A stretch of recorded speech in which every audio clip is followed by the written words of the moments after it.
Hello friends, welcome to Bibi English tutorial. আমি বন্দনা। বন্ধুরা, আজকে আমরা জলের বিভিন্ন নাম সম্পর্কে জানব, ডিপেন্ডিং অন ইটস ইউজ, অর্থাৎ এর ব্যবহার অ্যান্ড ফর্মস হিসেবে।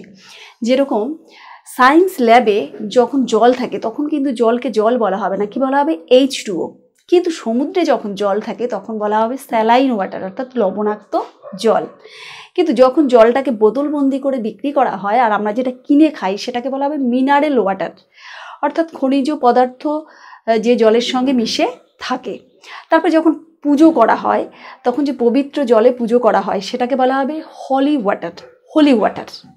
তো এরকম জলের বিভিন্ন নাম সম্পর্কে আমরা আজকের ক্লাসে বিস্তারিতভাবে জানি। ইন দ্য স্কাই, আকাশে জল নাম পায় রেইন হিসেবে। কি হিসেবে? রেইন, অর্থাৎ বৃষ্টি। কিন্তু ক্লাউডস, মেঘেদের ভেতরে যখন জল থাকে তখন আমরা বলবো ভেপার। ভেপার, তাকে অ্যাড্রেস করবো কি হিসেবে? ভেপার মানে বাষ্প। ভেপার বানান দুটোই কিন্তু সঠিক।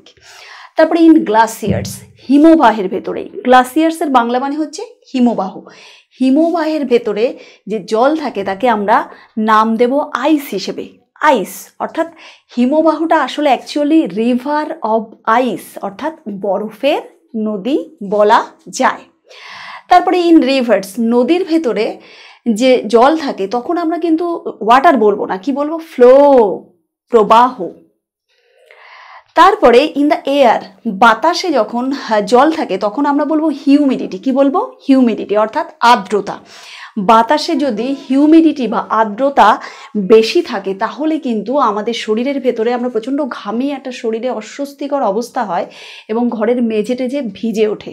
তো এরকম জলের বিভিন্ন নাম সম্পর্কে আমরা আরও জানব। ইন বটলস, অর্থাৎ বোতলের ভিতরে যে জল থাকে তাকে বলা হবে মিনারেল ওয়াটার, যেটা আমরা কিনে খাই।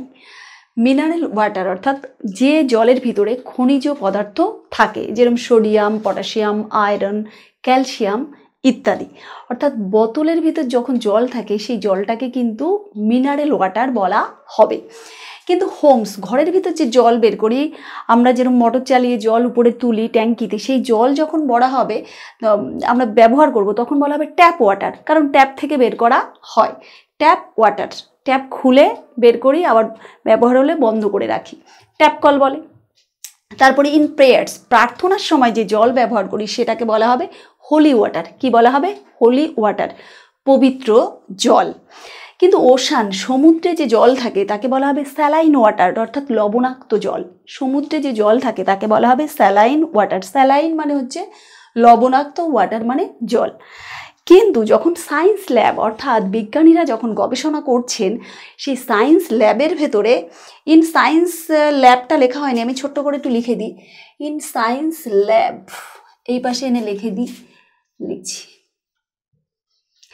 সায়েন্স ল্যাব অর্থাৎ বিজ্ঞানের ল্যাবরেটরিতে যখন বিজ্ঞানীরা বলেন তখন কিন্তু জল বলেন না, কি বলা হবে? H2O, ওই জলেরই অন্যতর ডাকনাম। তো এরকম অনেক জলের বিভিন্ন নাম সম্পর্কে আমরা জানবো। ইন আইস, চোখের ভেতর যখন জল বেরোয় তখন তাকে বলা হবে, চোখের ভেতর থেকে যখন জল বেরোয় তখন তাকে বলা হবে টিয়ার্স, অর্থাৎ চোখের জল। কিন্তু ব্যাটারি, অর্থাৎ ব্যাটারিতে যাতে ভালো করে চার্জ হয় তার জন্য আমরা কি দিয়ে থাকি? Distilled water. ব্যাটারির ফাংশন যাতে ঠিকঠাক হয় বা ব্যাটারিটা ঠিকঠাক কাজ করে তার জন্য আমরা দিয়ে থাকি ডিস্টিলড ওয়াটার। তাহলে ব্যাটারিতে বলা হচ্ছে ডিস্টিলড ওয়াটার। ডিস্টিলড ওয়াটারের বাংলা মানে হচ্ছে বিশুদ্ধ জল, পিউরিফাইড ওয়াটার, যেটা ডিস্টিলেশন প্রসেসের মাধ্যমে বেরিয়ে আসে তাকে বলা হবে বিশুদ্ধ জল বা ডিস্টিলড ওয়াটার। কিন্তু ইন আওয়ার বডি, আমাদের শরীরের ভেতর যখন জল থাকে তখন তাকে বলা হবে হাইড্রেশন, অর্থাৎ হাইড্রেশন মানে জল থাকার অবস্থাকে বলা হবে হাইড্রেশন। কিন্তু শরীর যখন জল শূন্য হয়ে যায় তখন আমরা বলি ডিহাইড্রেশন হয়েছে। কি হয়েছে? ডিহাইড্রেশন, অর্থাৎ জল নেই শরীরে, তাই শরীরের ভেতরের যন্ত্রপাতি ঠিকঠাক কাজ করতে পারছে না। আমরা বলে থাকি যে মানে আমাদের উচিত যে শরীরকে হাইড্রেটেড রাখা। হাইড্রেটেড অর্থাৎ ইন আওয়ার বডি, আমাদের শরীরে যে জল থাকে তাকে কিন্তু ওয়াটার বলা যাবে না।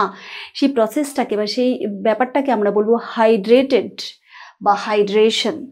তারপরে ইন অ্যাগ্রিকালচার, কিন্তু কৃষি জমিতে যখন কাজ করা হয়, জল সেচ করা হয় তখন তাকে বলা হবে ইরিগেশন। ইরিগেশন, আমরা বলি না ইরিগেশন ডিপার্টমেন্ট, পূর্ত দপ্তর অথবা জল সেচ করে যে দপ্তর তাকে বলা হবে ইরিগেশন ডিপার্টমেন্ট। ইরিগেশন মানে হচ্ছে পূর্ত, আর ডিপার্টমেন্ট মানে দপ্তর বা জল সেচ করার দপ্তর। ঠিক তেমনিভাবে আমরা যখন মুখের ভেতরে আমাদের যখন জল জমে, ইন মাউথ, মুখের ভেতর যখন জল জমে তখন কিন্তু বলা হবে স্যালাইভা। কি বলা হবে? স্যালাইভা। এলের পরে জোর হবে স্যালাইভা, অর্থাৎ মুখের লালাকে বলা হবে স্যালাইভা। তো বন্ধুরা, জলের যে ডিফারেন্ট টাইপের জলের নাম, তাদের অ্যাকর্ডিং টু ইউজ, তাদের ব্যবহার অনুসারে এবং তাদের ফর্ম অনুসারে যে জলের বিভিন্ন নাম হয়, সেই নামগুলো নিয়ে ক্লাস করলাম। এই ক্লাসটা আপনাদের কেমন লাগলো কমেন্ট সেকশানে কমেন্ট করে জানাবেন। ভালো লাগলে লাইক করবেন, সাবস্ক্রাইব করে পাশে থাকবেন, আর পাশে থাকা বেল আইকনটি অবশ্যই অন রাখবেন। সবাই ভালো থাকবেন। Thanks to all.